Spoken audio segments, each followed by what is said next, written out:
This has no credibility, Jenny. No professionalism. It's not a mess. Everything is where it should be. It's ramshackle and characterful, and I'd expect you to know the difference. Of course Megan's place looked lovely, but I can't see it, can I? Thanks, Jenny. How's lock-in with the boyfriend going? Decided to take his chances on the wild streets, eh? Rather than endure another romantic comedy. Jeremy, Jenny says your hair looks stupid. Yes, I can hear her. She says she's not talking to you. Yes, I know, I can hear her. Shall I count us in? Make it so. Okay, 10 seconds. Break a leg, everyone. Preferably a furry one. 5, 4, 3... Delectable stuff. Later tonight, Jeremy will be catching up with brave roving reporter Patrick Bannon, while I check in with 2 friends of the programme who find themselves stranded at opposite ends of the country. And then, in part 3, there's going to be a quiz. Presumably because there's nothing more important going on that you might like to report on if you were, say, a news programme. And in a moment, we'll both be asking Sophia Rimington how such a trusted brand can have made such a terrible manufacturing mistake. With what it describes here as help from popular psychic scientist Delia Lywell. Oh, I like her. No, you don't. Why do you do that? Well, that's all coming up on tonight's National Nightly News. And here she comes, the golden goddess of capitalism. So much she's putting her voice. Megan, are you getting me? Hello, Ms. Rimington. Yes, loud and clear. Oh please, it's Sophia. At least while we're up here. And this, of course, is Jeremy Donaldson. Pleased to meet you, Miss Remington. Yes, I know what you do, Mr. Donaldson. Lovely. Well, I'm going to count us in. Alright, get ready. In 4, 3... First tonight, how did we get here? Where are we going? And most importantly, who's to blame? Joining us from her ranch in Arlingsfield, Milkirky is the CEO of Rimington's Fist, internationally respected business Svengali, Sophia Rimington. Thank you for having me, Megan. I'm a huge fan of your work. And from a crystal healing laboratory, what I assume is a garage in Upper Lowington, inexplicably renowned psychic scientist, Dr. Delia Lywell. Thank you for being here. Thank you for having us. Sorry, us? Myself and the eminent professors. Is that what you call the voices in your head? I've always seemed to attract dead scientists. I don't really know why. The money? They express themselves to me through ethereal algebra and quadratic predictions. It's all very technical. No, it isn't. I concur. Miss Remington, the entire Snugglehugs range will surely go down as the biggest public relations disaster in history, won't it? Well, of course, that's one world record we would never have sought to claim. What can you say at a time like this? There is only one thing that can be said. I'm sorry. We're sorry. From everyone here at Rimington's Fist, but especially the dedicated inventors and world-beating engineers at Rimming Toys, we are deeply, deeply sorry. Who could have predicted that letting a child's toy learn how to love could have such unforeseen consequences? Mary Shelley? We see you, Sophia Rimington. You are preening by a metal vessel, and where you venture, you will see neither land nor sky. Is that supposed to be the future?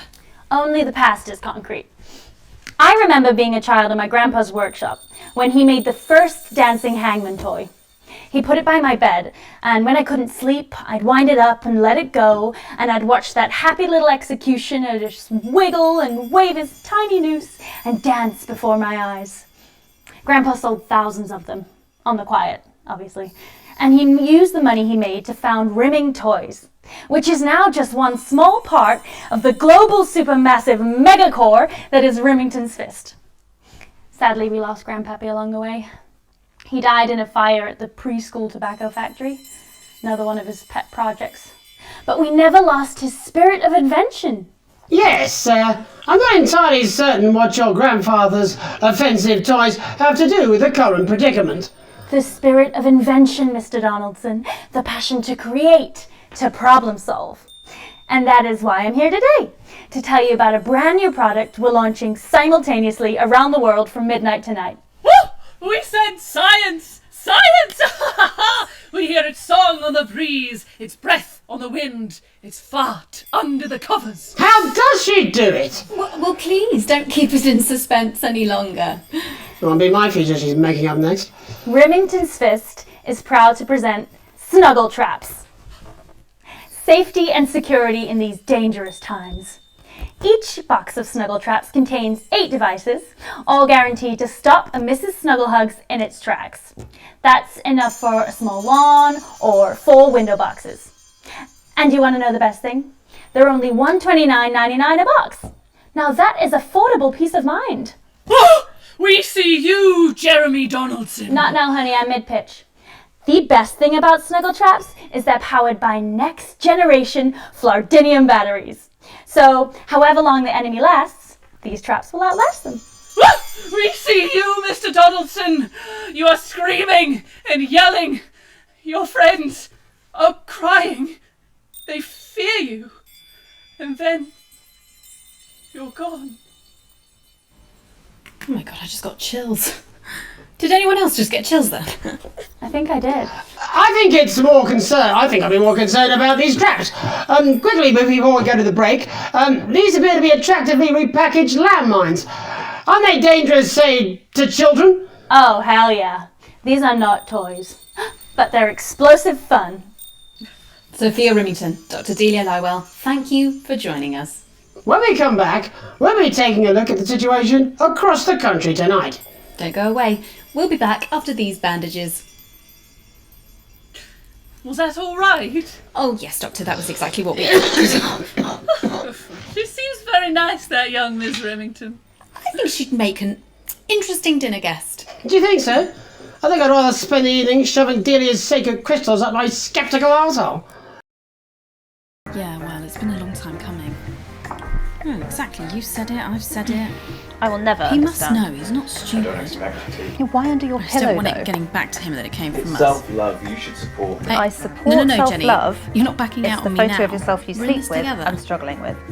It was a good day for me, We'll get him. ear-wise. I've made the cake. You're on the I blues. was walking down the street. Got no idea how when old he I is. Caught my own reflection. 40? 17? What a brave Yeah. young man. Okay, coming back. In 5, 4, 3. Welcome back to the National Nightly News. I'm Megan Roof. Now it's time to take a trip around the country to hear how the lockdown might impact the nation from some friendly faces. Joining me are respected academic Katie Brightman and author of Alan James's Kites, Alan James. Thank you for joining me. It's a pleasure. Thanks for having me, Megan. Thanks, Megan. It really is a pleasure, Katie. I enjoyed our little heated encounter. I wish I could say the same. So first off, Katie, how are you coping? I'm holding up okay. The lockdown directive was so sudden that, like many people, I haven't been able to get home.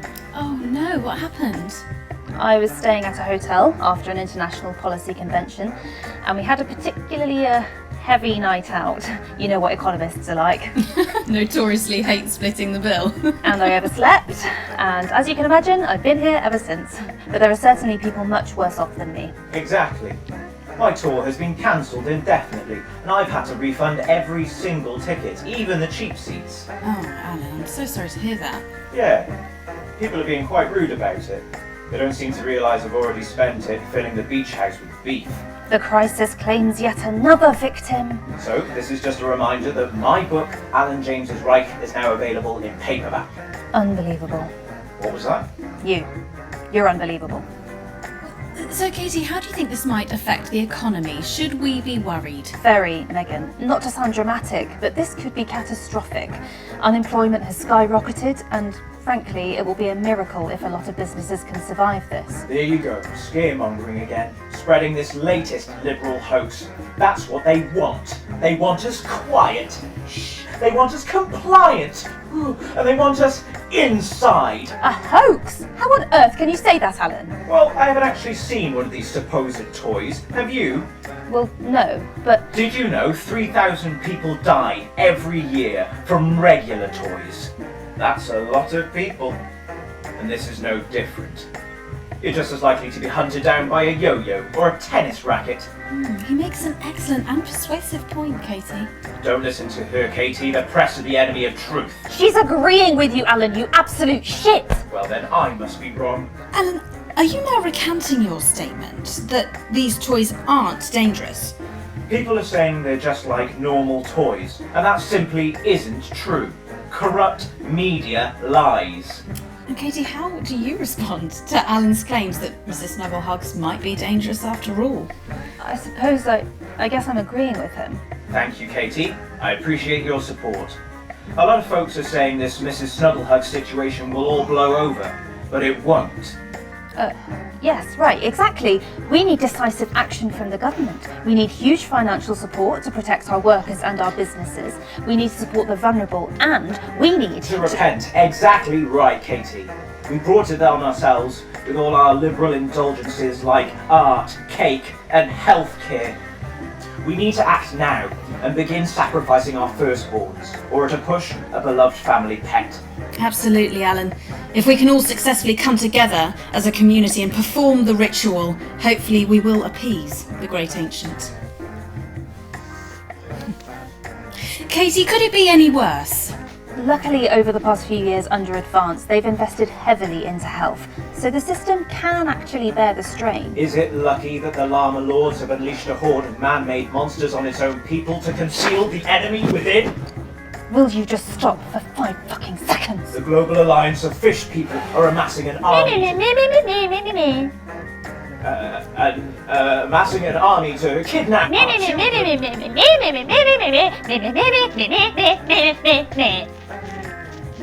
That's you. That's what you sound like. But Meh, I, meh, the, meh, the, meh. I don't sound like that. Yes, you do. You do, Alan. You do sound like that. And that's why no one wants to be your friend. I've got loads of friends. No, you haven't. I don't think you do, Alan. Yeah, stop lying, Alan. I'm not lying. You are. Oh, good one. Well, I'm telling. Alan James. Alan, you know what Katie they say about Brighton, thank you snitches, for Alan? joining me. I'm getting my Some needle. real food for thought there from two of the territory's leading minds. Any moment now, I'll be heading over to Jeremy, who is going to be bringing us an up-to-the-minute report of the status of the nation. Over to you, Jeremy. Thank you for what I'm sure was a reasonable debate which really contributed to the national conversation. Next, out on the streets, someone who's always doing exactly that. It's Patrick Bannon! Are you there, Patrick? Hello, Jeremy. Yes, hello. I'm here live. Apologies for the quality of the broadcast today. Couldn't find any cameramen or women brave enough to come and join me, so I'm out here on my own. Right, and can you tell us what it's like out there? Yep, I can. It's as you can see behind me, the streets are currently completely deserted. But my question, Jeremy, is just how long? I mean, could there be danger lurking just around the corner, waiting to end the fledgling career of this young, promising journalist before his full potential is even realised? Will he die, underappreciated by management, and frankly, if you ask me, very, very much underpaid? I don't think there's any danger of that, Patrick. What's that on your jacket there? Oh, that's actually a sponge. What I've done here is made a snuggle-proof jacket, Jeremy.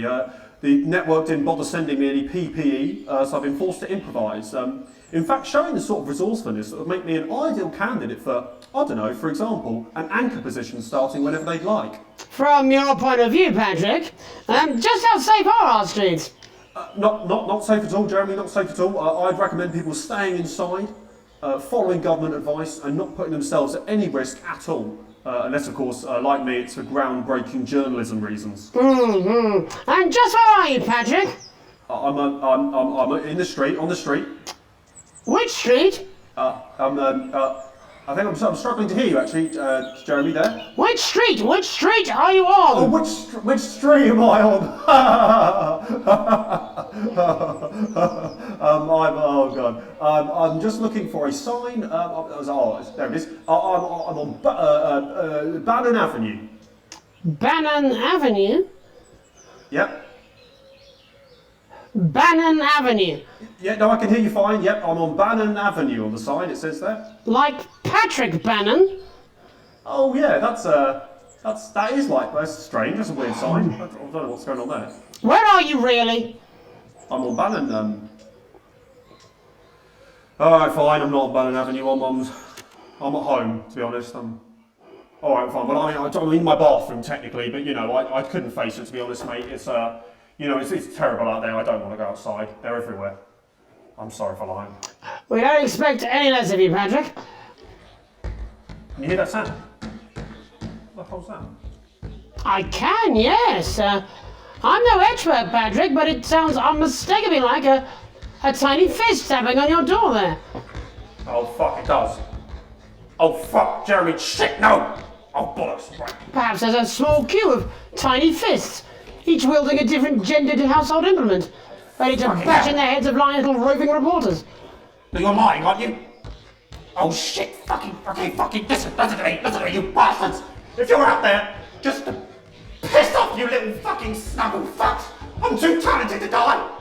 Oh, what the fucking hell? Okay, it's fine. It's fine. Oh god. Don't worry, Patrick. I'd say you've got a few seconds before they break their way in there and finish you off.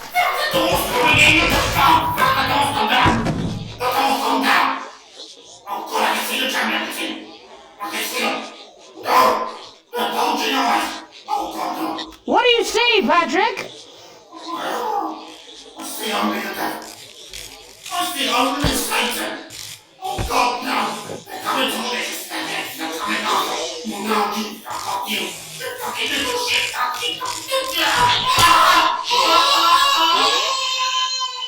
Thank you, Patrick, for that report, showing the nation, and more importantly, management, just where you belong.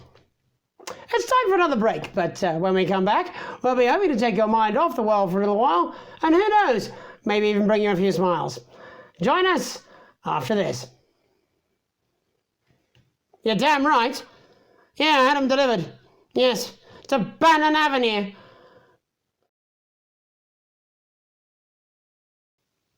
No, I'm not. I'm not going to. I don't have to.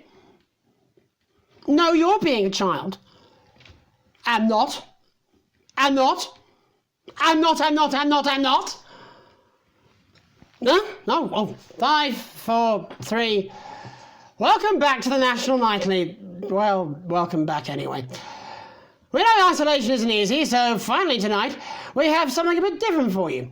Even though some people felt it's not our job to entertain the public with absolute nonsense, other, more important people overruled those people.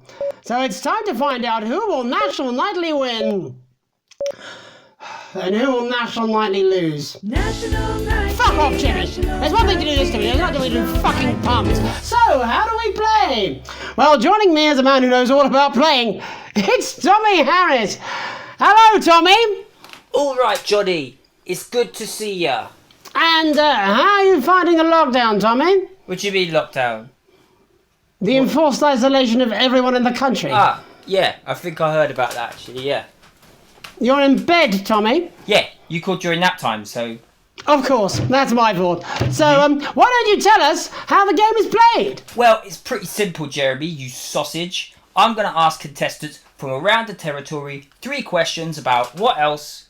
Yours truly. And those people are going to get a chance to win a very special prize. And what are they playing for, Tommy? Drum roll, please. Come on, Ange. You can do it. Jeremy. Will Oh. you?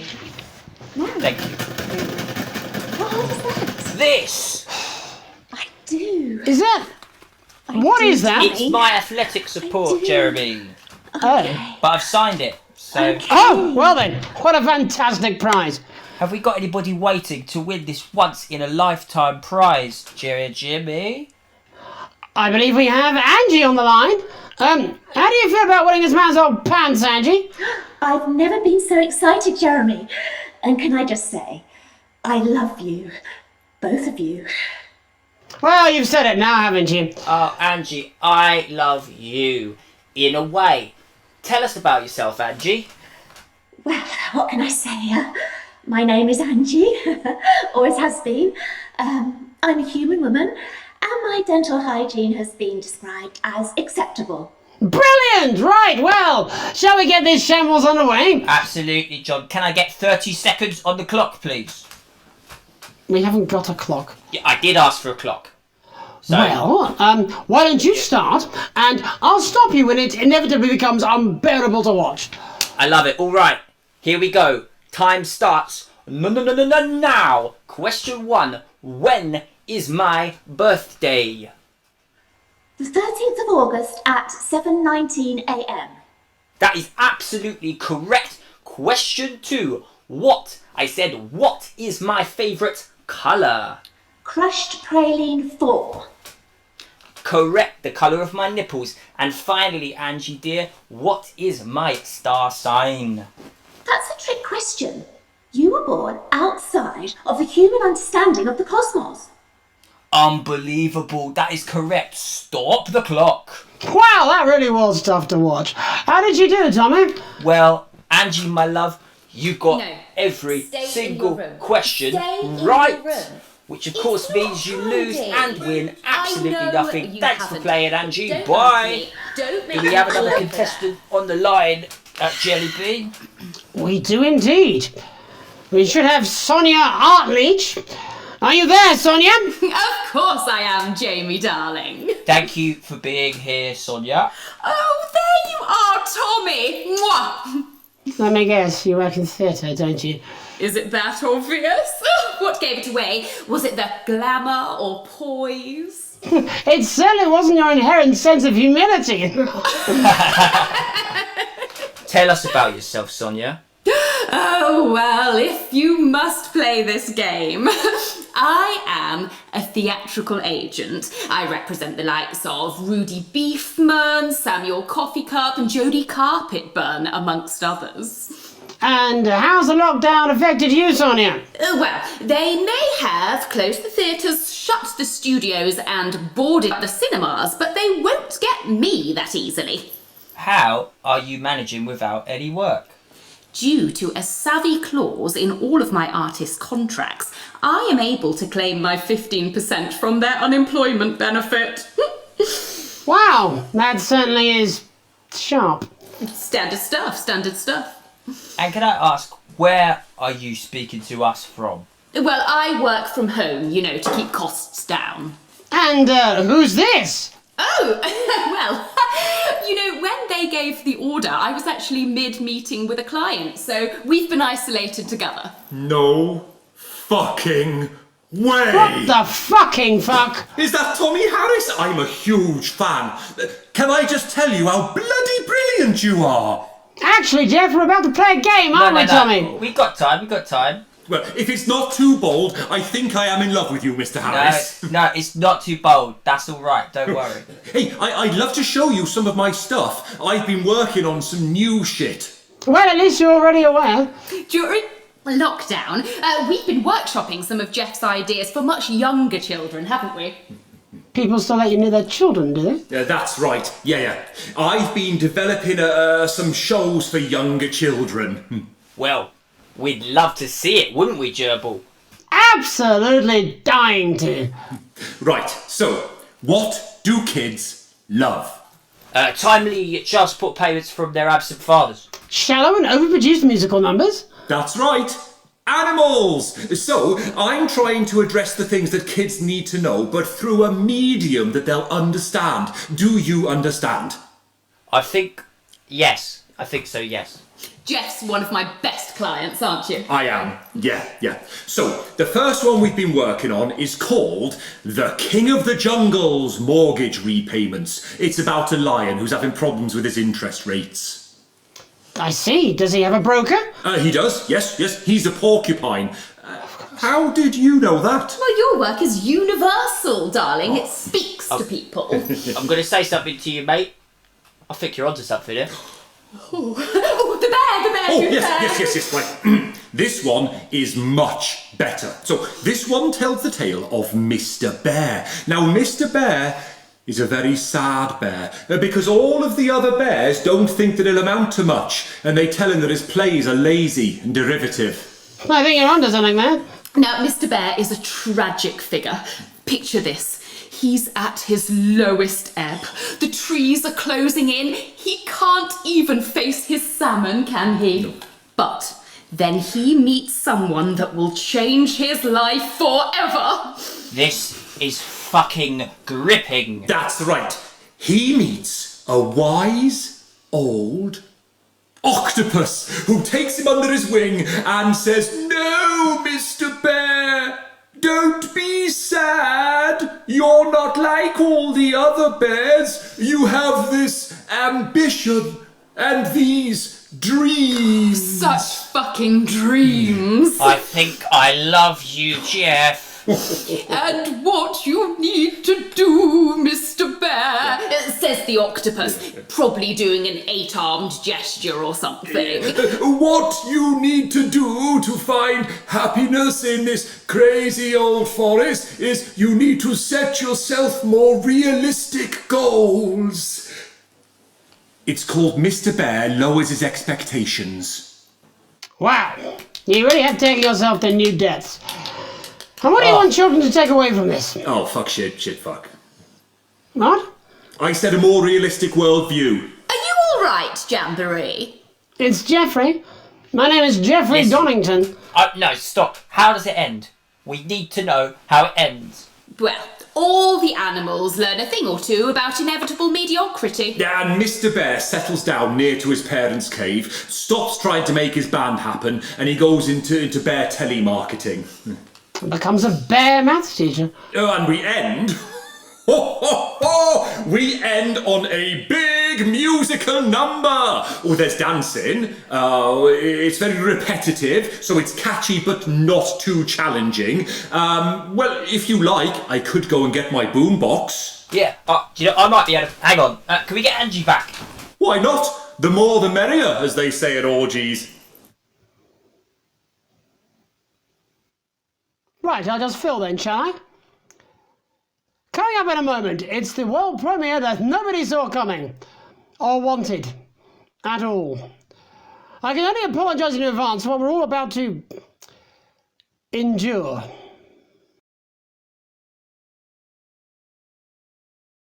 The shitting thing. Well, there's all sorts of creatures down on Dangly Doodle Farm. Like wise old Mr. Octopus with way too many arms. There's Mr. Pig and Mr. Cow. They're always in good moods. But that's 'cause they don't know they'll soon be sliced up into food. Mr. Bear, what's that over there? That's where your hopes go to turn into despair. Mr. Bear, what's that over there? That's where your dreams go to die. Mr. Raccoon wants to go to the moon. He'll end up as a bus driver soon.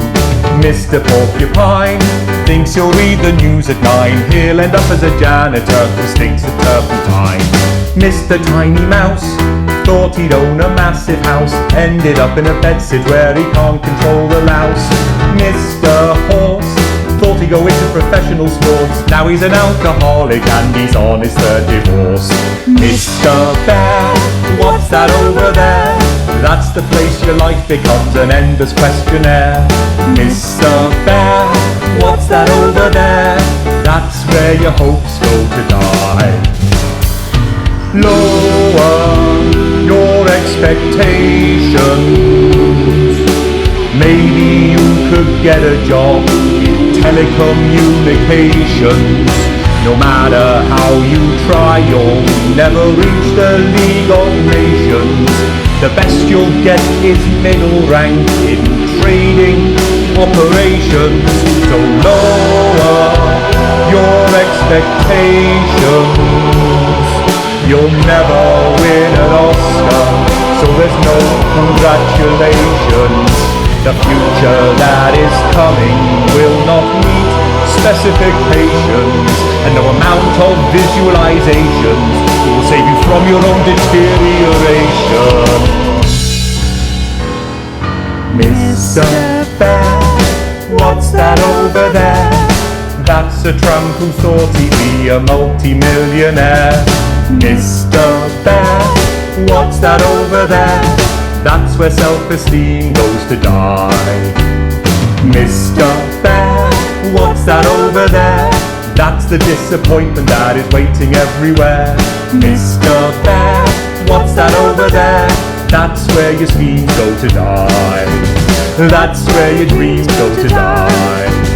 That's where dreams go to die.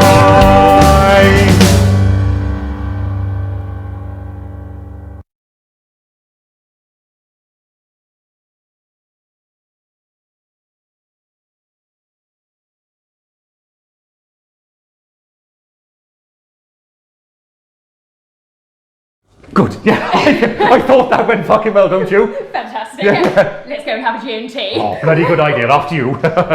Right.